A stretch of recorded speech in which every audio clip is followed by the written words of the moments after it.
Hey guys, it's Frederik from the FWX podcast.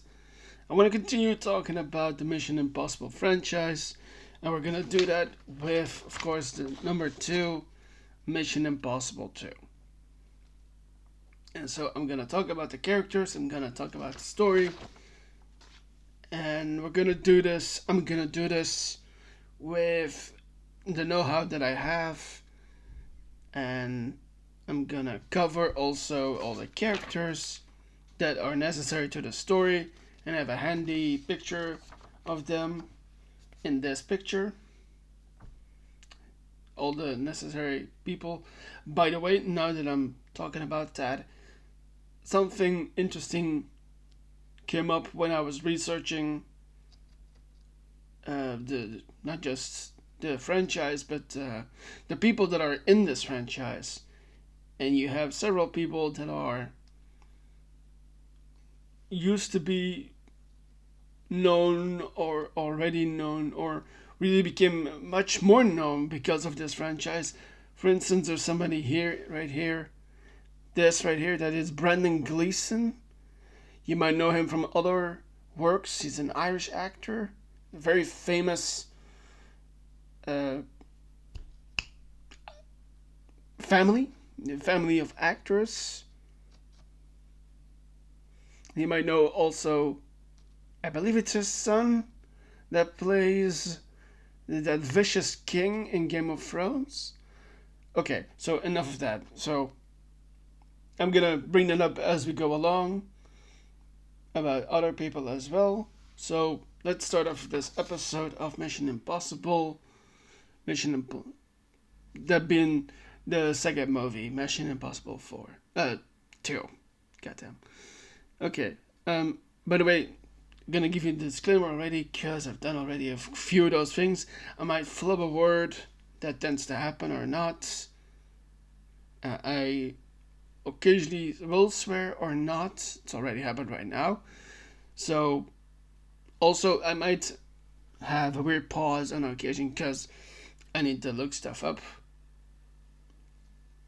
Sometimes or not. Depends on what I need in the moment. Also, my text is on the screen, so that means that the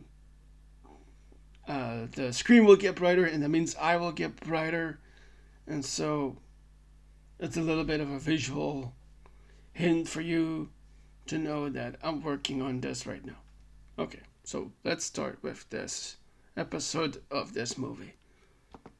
Okay, so we find ourselves in Sydney, where a scientist on biogenetics is sending a message to the IMF for Dimitri, which is a cover name of Ethan.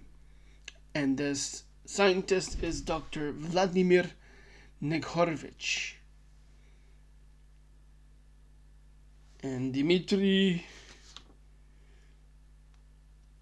I think I've got. Sorry, not Dimitri Neghorvich. Oh yeah, it is played by this man, and I hope I speak this the right way. Rade Serbegia. Rade Serbegia. Okay, so to him.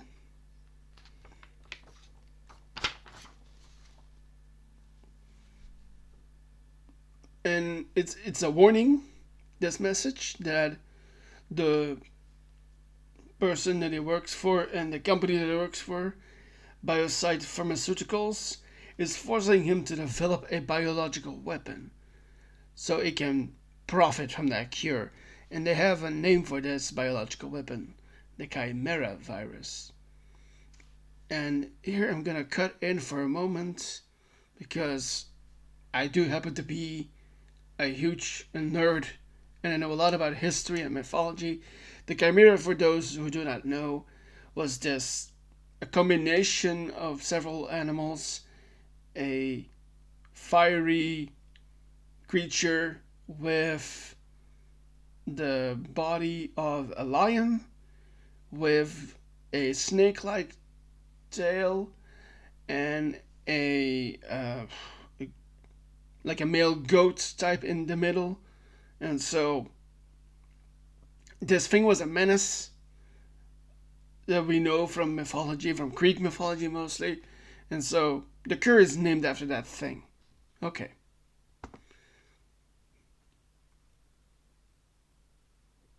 So the biological weapon is a chimera virus. But then the cure for this virus is another thing that is named after part of that myth from the chimera, actually. Bellerophon. Bellerophon. And maybe I said that wrong too. And they're from the same kind of myth, by the way. Bellerophon was, as I believe, a son of Zeus who was sent to slay the chimera because it was wreaking havoc in Greece. And Bellerophon was a hero, and he had a Pegasus, the big winged creature, the flying horse, and he used it to slay the Bellerophon. Also, he had a huge lance to pierce this beast. Okay, that's a little bit of extra information about that.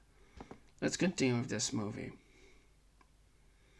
And so this doctor injects himself with the virus while he's carrying the cure in a bag that he has. And so the doctor was actually being protected by someone called Sean Ambrose, who is an IMF agent, and he is played in this movie by this man, Dougray Scott. And Ambrose, he was disguised as Dimitri. He betrays the doctor as he uses sleeping gas on it's not certain here on what kind of transports they were. And I'm reading this off a place. Anyway, so Ambrose goes rogue. He betrays Nikodif. He uses sleeping gas on everyone. I said it wasn't clear what they were on. No, they were on a plane. Okay, so once again, a little rephrasing. So the doctor was on his way to. Gonna rephrase again. Sorry, folks. So the doctor was on his way to warn Ethan, aka Dimitri, but then the guy portraying Dimitri on the plane, Sean Ambrose, goes rogue and betrays the doctor, and he uses sleeping gas on the plane, and he steals the cure, Bellerophon, and the plane crashes into the Rockies. Okay, so that takes us to a different port, and we go to Seville in Spain, where we have. I'm gonna check for just a second if she.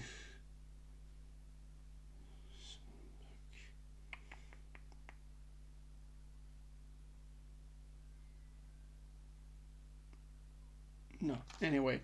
So that takes us to Seville in Spain, where IMF director Swanbeck is bringing Ethan up to speed about what has happened on that plane that crashed into the Rockies, because Ethan was supposedly Dimitri, and so has him recover Chimera and Bellerophon as his mission to do. And Ethan also has to recruit someone to help him. Someone that was actually close to Ambrose, his ex-girlfriend. And I hope I say this name correctly. Nia Nordov Hall was played in this movie by this woman, Thandiwe Newton. I hope I say her name right. And so she's a professional thief, which is a very handy set of skills to have if you have to get things back from someone that they don't want to give up. Okay. So Ethan and her trace Ambrose back to Sydney, and they do this in the way that the IMF does, with alternate things that you usually don't expect things to do. And they do this through a tracking device that is injectable. So it's literally inside the person. And so as they're doing that, Ethan is also assembling the old team back, which brings Ving Rhames as the first Stickle back to the front. And also somebody else named Billy Baird, played by John Paulson right here. And they travel to Sydney while Naya is already there as she's trying to get to Ambrose, trying to rekindle the relationship, if that is what they call it in that day.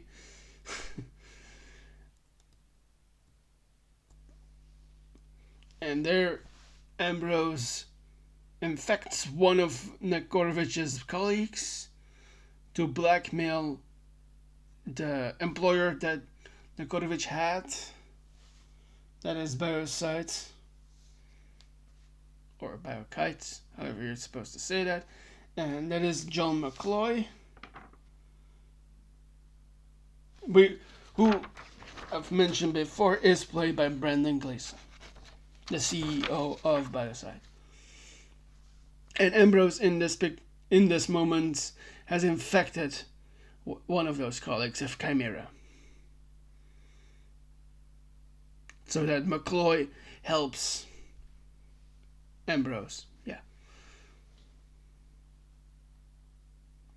And Naya, as Ethan and the team arrive, gives Ethan the memory card that has the video of the evidence that Ambrose has infected one of those colleagues. But also the revelation that Chimera only is active after a period of 20 hours. Yes. And the cure itself should only be used within that 20-hour window. And so the team goes to Biosites, where they kidnap McCloy, and there they learn that these samples of the cure of Bellerophon are now in Ambrose's hands, as he has taken it away. But he does not have the virus because, as I've said before, Nekorovich has injected himself with that, which leads Ethan to break into Biosite headquarters, and there he takes out the remaining samples of the Chimera. But Ambrose has his own team, and he has them ambush Ethan, as he just realizes why Naya was trying so hard to get him back. It was pure deceit. And that means the two of them and Naya at a stalemate. And here Ambrose orders her to get the last sample of the virus, but shocker, she injects herself with it, and then pleads with Ethan to kill her so they can destroy the virus. But Ethan absolutely refuses to do this, and he gets out of the facility, promising that I'm not gonna kill you, but I will cure you. And that gets Ambrose to release Naya onto the streets of Sydney, where he is hoping to start a pandemic, as she is starting to show signs of the infection of the virus.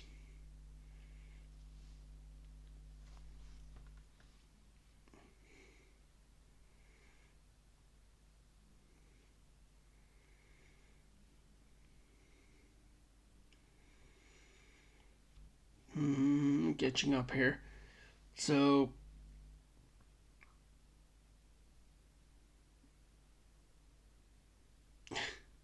we learn why Ambrose is doing this, why he's gone rogue, as he offers to sell the cure to McCloy, to the CEO.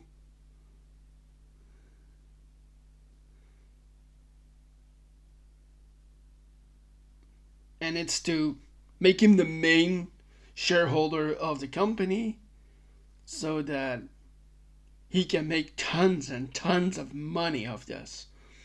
So Ambrose's big motivation was just pure greed here. And his plan was to use the virus to send it out and then enable McCloy and himself to get him as filthy rich as possible. And that gets us back to Ethan, as he has infiltrated the base, and he fights Ambrose's main henchman, a guy named Hugh Stamp. And I think I have a picture of him. No, I don't. That's okay. Maybe I do. Let me check for a second. Oh, yeah. It's this man right here, Richard Roxburgh, who played Hugh Stamp. And so Ethan fights him.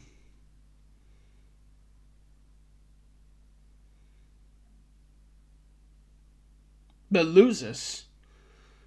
And that gets Stamp to get Ethan to Ambrose.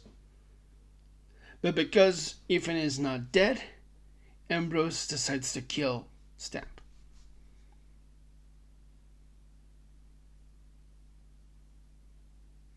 But then he notices something odd, and that is that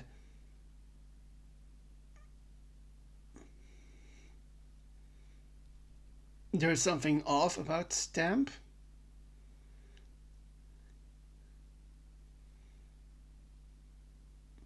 And here I have to mention, by the way, that the IMF, as I've said before in the first episode of the first movie, that the IMF has these weird ways of getting around things. And here we see that work, as Ethan has assumed another identity, and he does this by using a specific kind of wig. But it's not just a wig, it's like a complete transfiguration of the face of a person so they can inhabit that person. And so that happens here again, as Ambrose has noticed that detail of Stamp,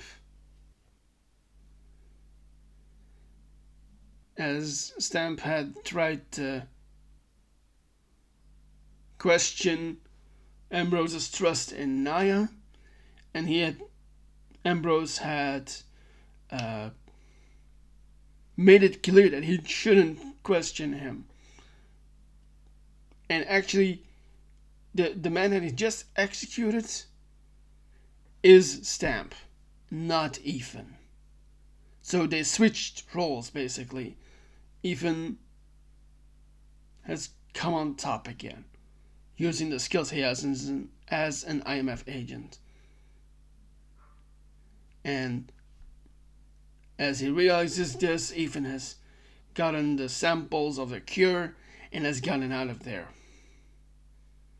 out of the facility, which leads Ambrose completely out of his mind, angry, and all his henchmen too, onto the mainland in Australia. And that gets us another interesting action sequence where Ethan kills those henchmen. And while that is happening, Luther and Billy locate Naya, who has gotten to a place near Sydney where she could just kill herself, which will prevent the outbreak from happening, as she's about to jump off a cliff, basically. And before that happens, we find Ethan back with Ambrose as they are fighting with pure fists. And I'm gonna say for a moment that this movie is very different from the other movies because it was directed by John Woo, who has a thing for stop motion. Stop motion is the wrong word, maybe. He has a way of using freezing time in the moment so that everything looks visually different. Okay? And we get the action scene of Ethan fighting Ambrose in that way, with a lot of time freezes, with a lot of extravagant moments of action. And that is happening. And Ethan gets the Bellerophon that he has on his person, the cure, and he gives that to Luther, who just arrived. And Luther uses this moment to inject Naya with the cure. And Ethan gets to the point where he just straight out kills Ambrose. And this is where the end is for this movie, as the IMF clears the criminal record of Naya. And during this movie, there are moments where we see that there sort of is something between Ethan and her. And at the end of this movie, they stay with each other as Naya is now fully healed. Has fully healed at the end. Probably after the end, what am I saying? As they're staying in Sydney. And that is where this movie ends. So that is number 2 of this movie, of this franchise. And I hope you liked this episode. I went a bit off with moments, I know that. It's part of it. Happens to the best of us. Okay, so I'm gonna end it right here for this episode. Thank you for watching and listening. Please like and subscribe. You can also comment if you like. And please share this with people if you like. Whether it's family, friends, work colleagues. So, thanks. And I'll see you in the next video. Peace.